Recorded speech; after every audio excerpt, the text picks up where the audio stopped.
This is Krachao, also known as Bangkok's green lung because it absorbs an average of 6,000 tons of carbon dioxide annually from Bangkok. Also, it looks like a lung, and it's green, so yeah. There are a lot of things to do and see in this little-known area, and I'll get to them in a short moment. First, let's start with how to actually get there. I used the Grab app, which is basically Southeast Asia's version of Uber, and booked a scooter taxi that took me to Bang Na Pier. There, I rode a ferry to Krachao that cost 4 baht. There are other piers, some providing private long-tail boat transfers for 10 baht each one way, and you could also use the bridges if you want to go by car. I have more information about all of these different options in my blog post.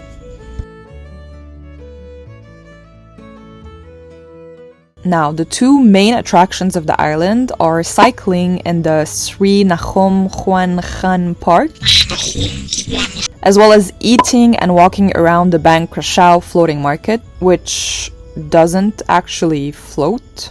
It's on solid ground, but its location is adjacent to canals. There are also other activities that aren't as well known, like the stand-up paddle tour, an activity provided by Wanderlust Explorer Tours, or the canoe/boat trip through the canals of Krachao. If you truly want to wander in the road less traveled, you could also try to find the location of Khlong Pi Lok, which is another area in Krachao that is full of trees and cemented boardwalks, but it is much harder to find and consequently less known and crowded. It's also home to the best view of Bangkok city skyline you can get from Krachao. Going back to the main activities, here are a few videos of what to expect in the Sri Nakhon Khuan Khan Park.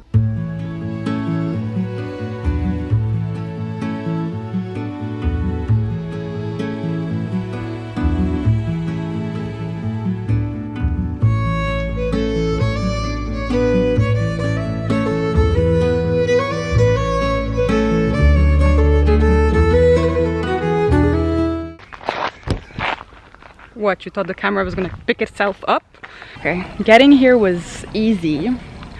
Right in front of the pier that you get to here, there's a bike shop and you need to show him an ID. He doesn't accept passports, I think that's a new thing. And the bike is 50 baht for the whole day. The park itself is very nice. At some point there's no asphalt on the road and there are like spiders and monkeys and birds and things that bite you.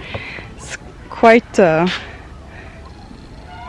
luscious, green, luscious, tropical,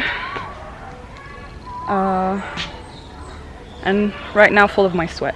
After the park, I went to the floating market that does not float, but although I was there before 4 p.m, it was still mostly closed. So one important thing to note during the pandemic is that most businesses only operate during the weekends and before 4 p.m. For the floating market in particular, make sure to come at least an hour before it closes. Anyway, I went to a cafe instead to eat, which is called Hidden Woods, and like the name implies, it's hidden in the woods. It was super nice, and it was one of the few cafes that was still open after 4 p.m. I've included a list of other cafes in Krachao that are pretty cool, so make sure to check it out. I enjoyed my day in Krachao. I think it has a lot to offer. And I think that spending a weekend there would be awesome at an accommodation, which is why I also included accommodations on my list for, weekend getaways. I really enjoyed my day. I hope this video gave you some useful information, and goodbye.